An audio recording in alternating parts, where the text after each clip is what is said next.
Hello everyone, I'm Shibani Gharat and I am at Consumer Electronics Show in Las Vegas. At CES 2025, experts are unveiling the latest innovations in marketing and advertising driven by cutting-edge technology.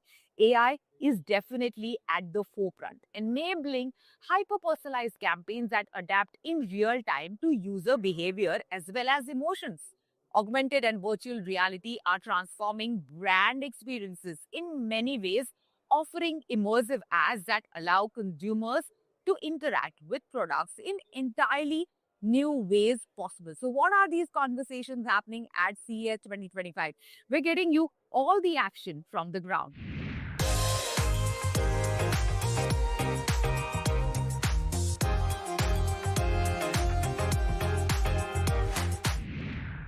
At Consumer Electronics Show this year, L'Oreal has launched a device that tells you and gives you a detailed account of what your skin really needs. So how are they marrying beauty with tech? To tell us more, we are joined in by Guy Balouche from L'Oreal. Welcome to CNBC TV18. Thank you so much for having me. So tell us about the new device, the fancy new device that you have launched at Consumer Electronics Show.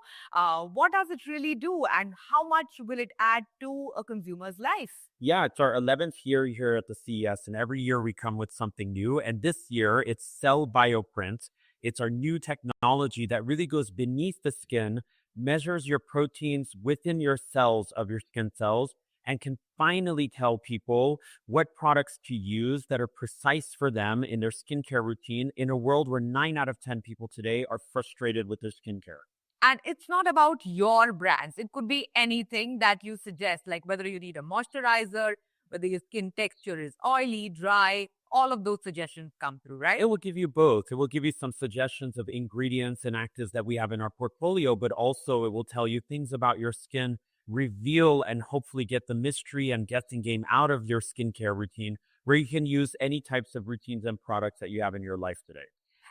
Since we are at CES, Geeb, if you can also give us an understanding of, this entire integration of beauty with tech and in what direction is it headed? Well, our vision of the future of beauty today is that it will be a beauty that's more sustainable. It will be a beauty that's more personalized and precise. It will be a beauty that's more inclusive. And when you have those new areas that we really see, it's thanks to technology that we'll be able to bring new products and services to solve those big challenges, like a hair coloration tool that mixes everything in the tool without you having to mix at home, called Color Sonic, that we just launched with L'Oreal Paris, or which was last year, as well as our hair dryer, Airlight Pro, which is using light, not only heat, but light, to be able to dry your hair faster and also better for the environment. Also with L'Oreal Professional that launched this year. So we're trying to come every year with products and services that can really use technology to solve the challenges that we face today for our beauty consumers. And personalized beauty devices and personalized beauty tech is increasingly making its presence felt, of course, along with L'Oreal at CES. What does it say? Where is the beauty industry headed going forward? Well, I think, the beauty industry has always been an industry which is enormously dynamic. Our consumers are curious, are demanding for innovation.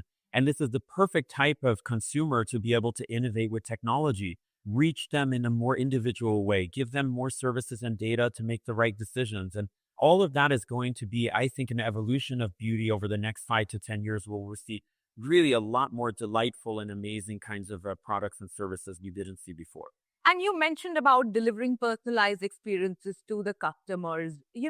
What are your key focus areas for the next couple of years to ensure, this integration of beauty with tech delivers these experiences? Where will, your research and focus lie going forward? Well, it took me a while to figure this one out, but I think that the most important part of where we need to start is not on the tech, but on the biggest tensions that consumers face in beauty today. We start with those tensions. We start with hair coloration is messy and difficult to do. I want to dry my hair faster. I want to be able to try something without actually physically putting it on. These are tensions that are without technology. They just exist. And then we go into a second layer. Will technology be the only way to solve it? Is it a way we can actually do it? And that's how we start. So we start our research really around the beauty part and then finish with backfilling with the technology. And also what the consumer issues and problems are, like you mentioned when it comes to hair coloration. But when we're speaking of so much of tech, how do you balance, this need for innovation with human, like considering the human aspect of things as well, considering beauty is an industry that is also known to instill stereotypes and biases as well.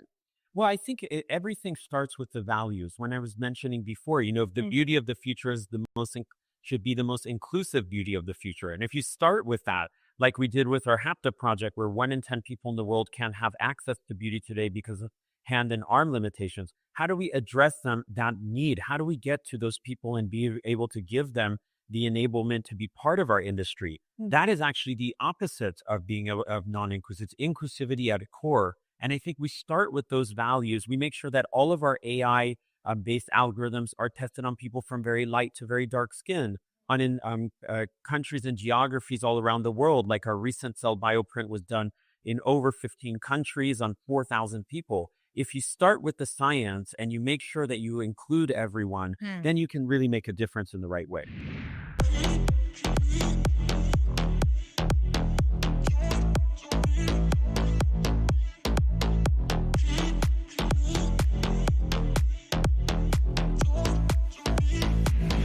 At the Consumer Electronics Show, Royal Enfield showcased its electric motorcycle, Flying Flea. To tell us more about this and their partnership with Qualcomm, I'm joined in by Mario Alvisi.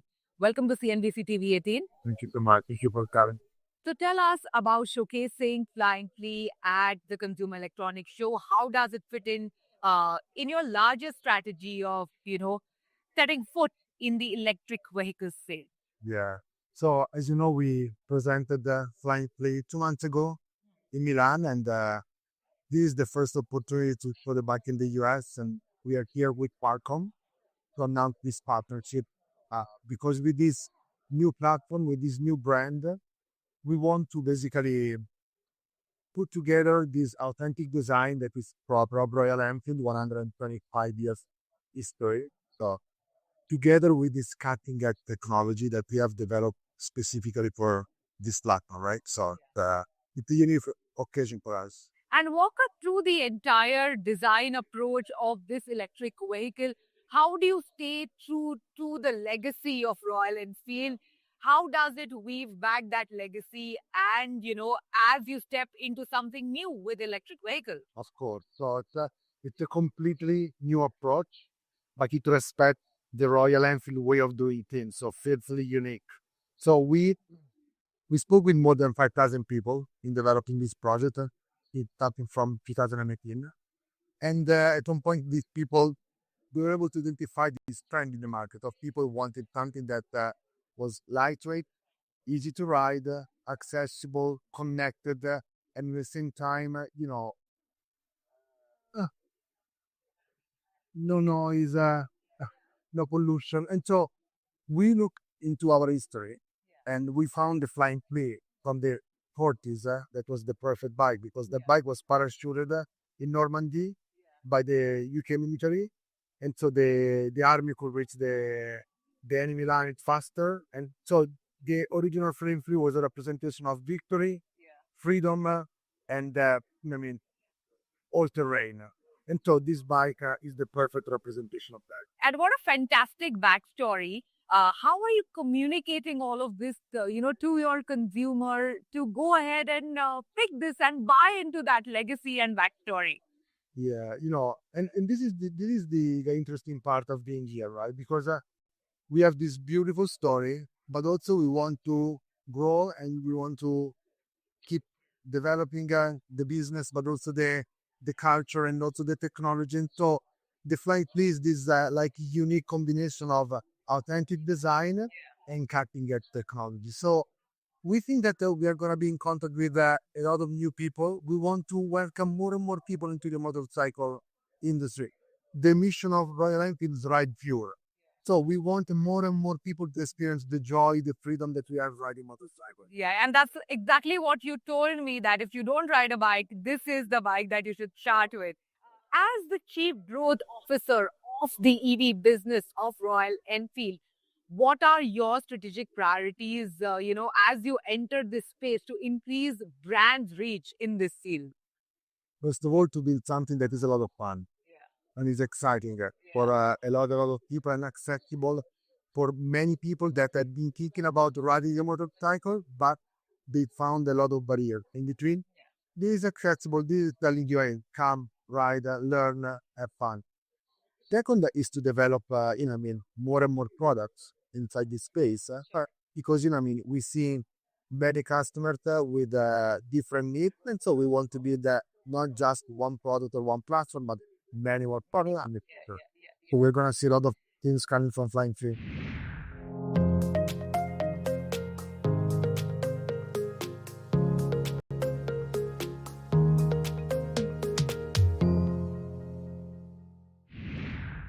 Wearable brand Noise is making its CES debut this year with their Luna Ring 2. To tell us more about this, we are joined in by the founders, Gaurav Khatri and Amit Khatri at Consumer Electronics Show in Las Vegas. Welcome to CNBC TV18, Amit and Gaurav.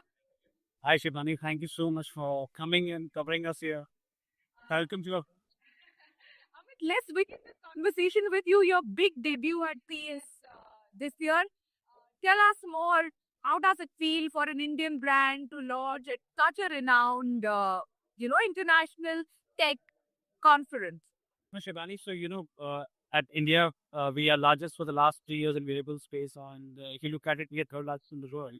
And when we're creating such great products, we realize that why don't we share it with a bigger platform? And then we realize that it is a good time for us to explore to the international markets. And definitely Poon's good.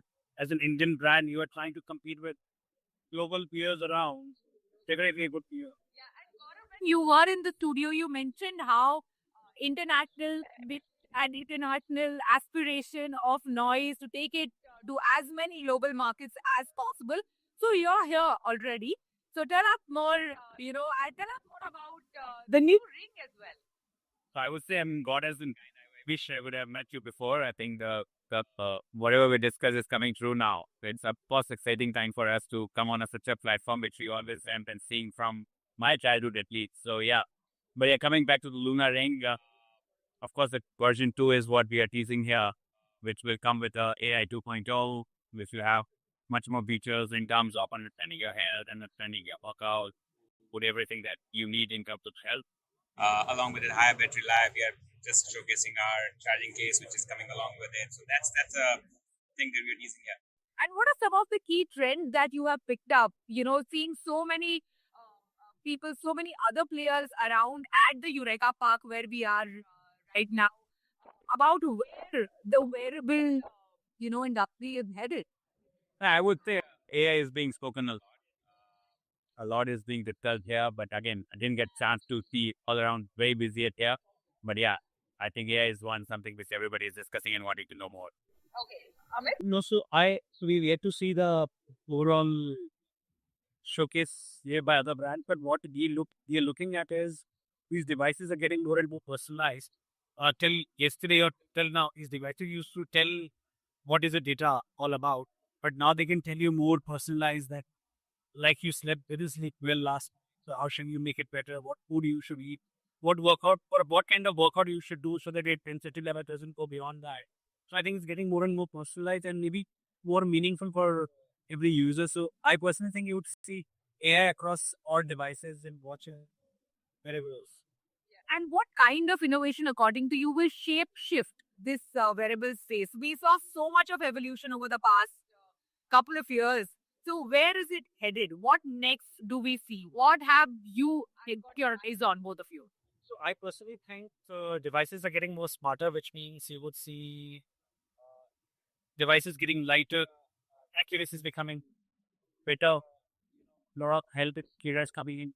People are working on continuous glucose monitoring. If you look at entire genre of users now, they have become more and more health conscious. So we think that is one area where you see a lot of action happening, and that really that fact with AI would really bring meaningful differences to the users. And I think when you look at India as a market, we had really averaged what 20 all lifestyle users. They need more watches around. So I mean that's a good traction area we see, but there is also AI coming in you put a command on a phone or an app, and then it could change the watch face what you want. Like I want to create a watch face, or I'm standing in a CES or a show, you create a watch face like that. It's just more techie. Optimona. It is time for a short break, but these interesting conversations and insights from CES will continue. You don't go anywhere. We will be right back.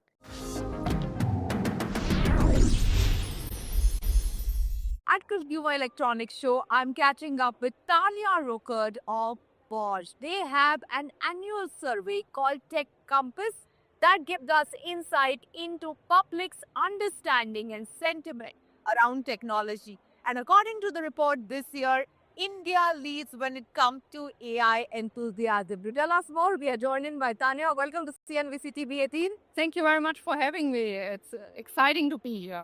Tell us more about the insights from your Tech Compass report. I believe India topped the chart this year when it comes to excitement around technology. Tell us more. It's actually more than excitement, it's also skills. And we are asking many people around the world in many countries, and it shows that India is really one of the early adopters. So when you look at the number, we ask, do you want to get skills, or you want to train yourself or educate yourself in AI skills? 98% of Indians said we absolutely want to do it. And you can imagine what is the numbers globally? What is the number globally? 82%. Wow, that's the difference. 98 and 82% are the difference when it comes to excitement around AI and learning new skills around AI.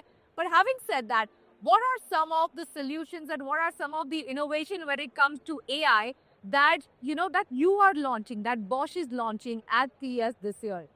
So I think in case you're using an e-bike, the battery is the most valuable piece and people sometimes scrap it.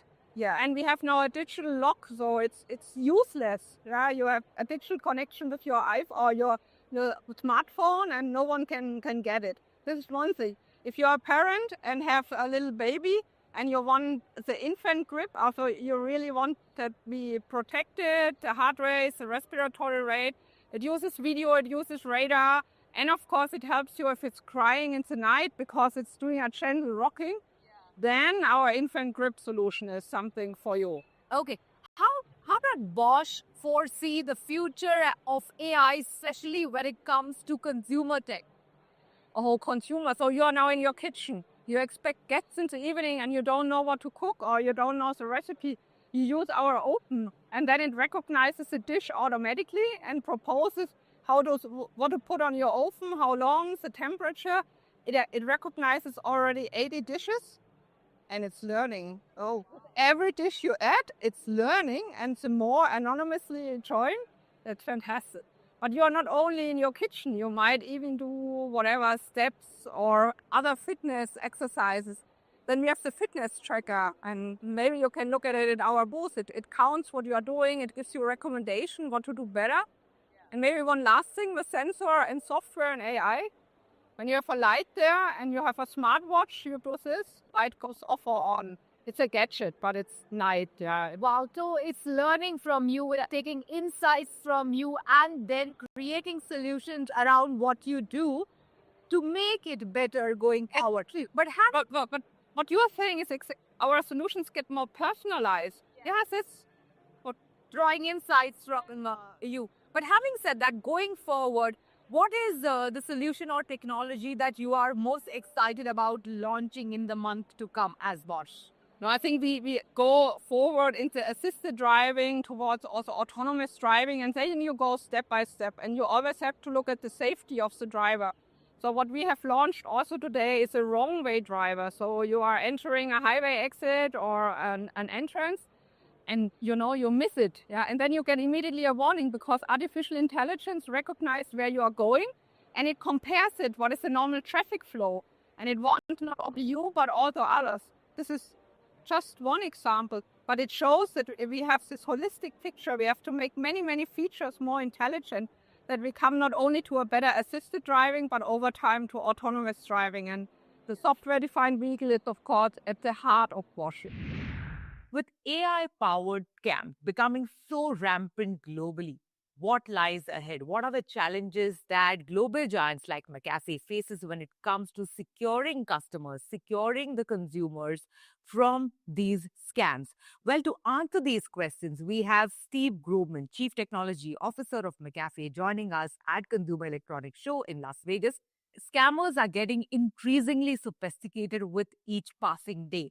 That makes your job very challenging. So, what are some of the challenges that you face, in this rapid evolving space? What we found is we can repurpose some of our core skills in responding to that adversarial ecosystem and apply it to this domain. If you think about what McAfee has done for decades, is we every single day of the year analyze the threat landscape, we build defenses, we release that technology to hundreds of millions of users around the world in order to defend them.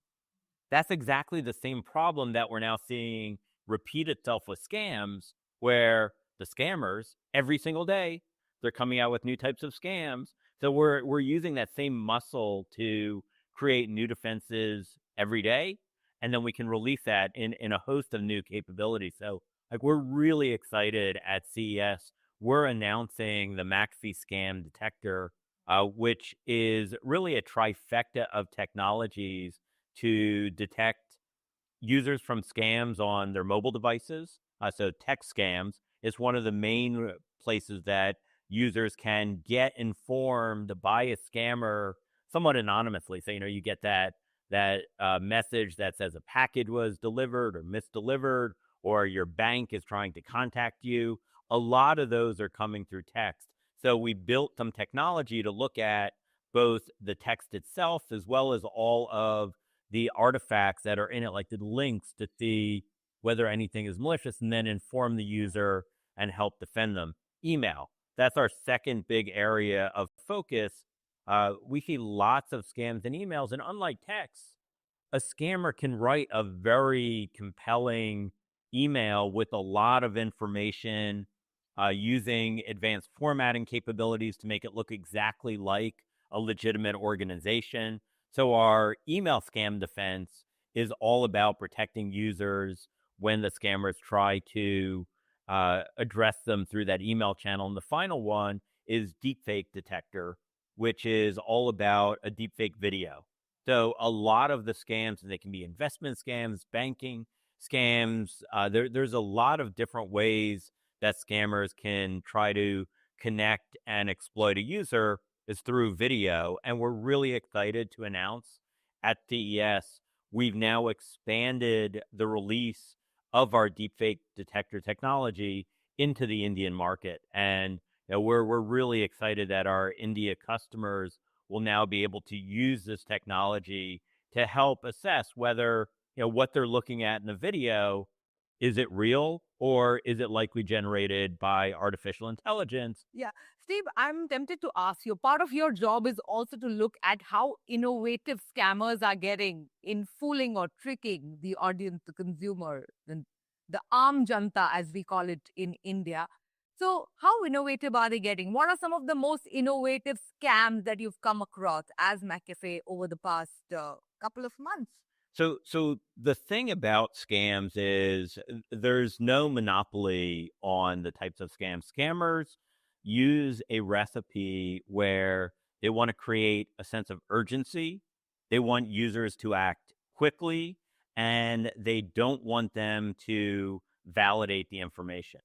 So the scammers are typically going to use things that deal with things a consumer cares about. Money. People are very afraid of government agencies. In India, we've seen a lot of impersonation of government agencies dictating that somebody's under investigation. And unless they go through a set of steps to validate that, there could be consequences. So, fear is a very strong motivator for people to act quickly without fact checking. The other thing that we're finding with scamming in the age of AI is scamming can now cross geographic boundaries. You can have scammers that don't even speak the language of the victims that they're targeting, because they can write a very compelling email using generative AI and have it have perfect grammar in the tonality and the way that a local person of a region would speak. So it's in order to defend ourselves in this environment, what it really comes down to is two things. We need to combine being better educated and using the best technology available. So what we're here talking today, in part to educate people on how to really think about scams. And then McAfee, with like some of the things that we're showcasing here at CES behind me, is giving users that new set of tools to help them identify, is something real? Is something generated with AI? Is something a scam? Really those powerful tools to keep them safe. Well, experts definitely agree that the future of marketing lies in blending data, AI, and immersive experiences to create more personalized and impactful campaigns. At CES 2025, it was highlighted how these technologies are not just shaping the industry, they are also revolutionizing how brands connect with the consumers. Well, on this note, I hope you enjoyed our insights from Consumer Electronics Show. With that, it's a wrap. Goodbye.